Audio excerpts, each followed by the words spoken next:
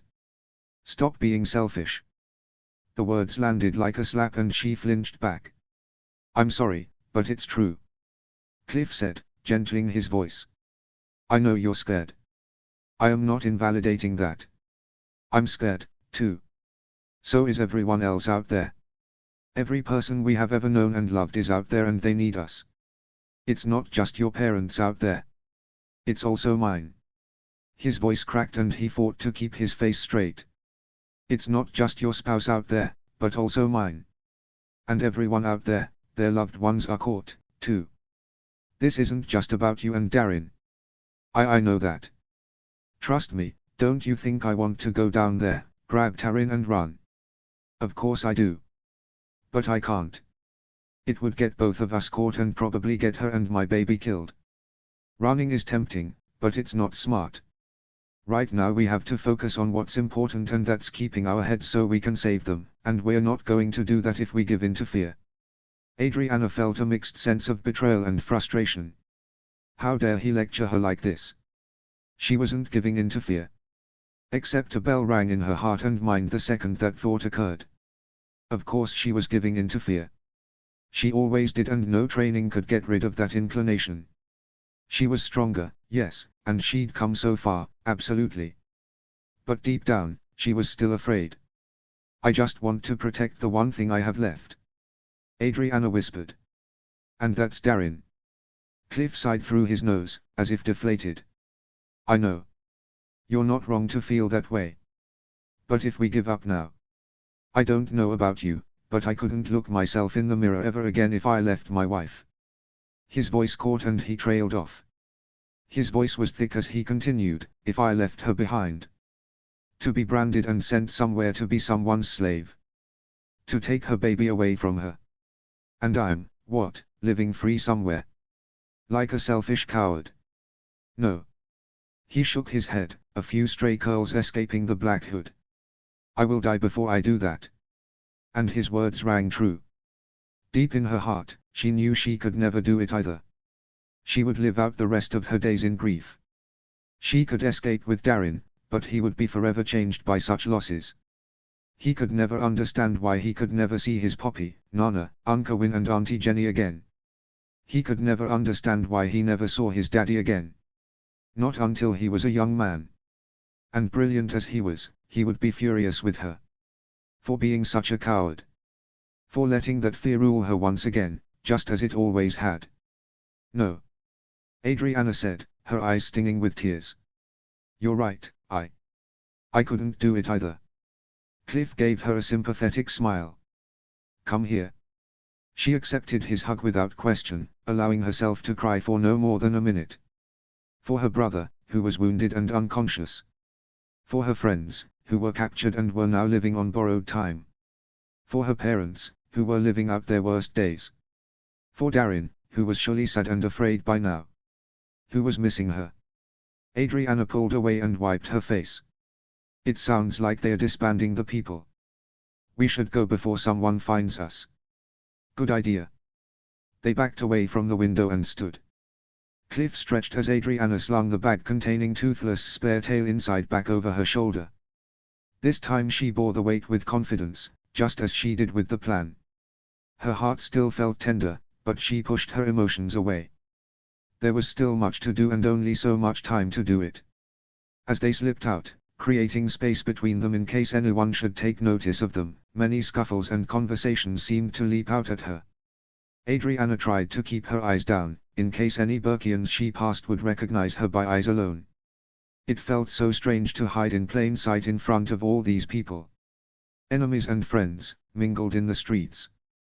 All of them would be very interested to know who the mysterious black-hooded woman was. And yet she kept her extremities loose as she walked, forcing herself to appear relaxed. If she walked as if she had something to hide, that alone would draw attention to herself. Go said we'll be sailing soon. Yeah. Probably for the best. Based on that spectacle, this island is about to explode. We've got the dragons, so what more do we need to stick around for? Adriana nearly tripped on the toe of her own boot,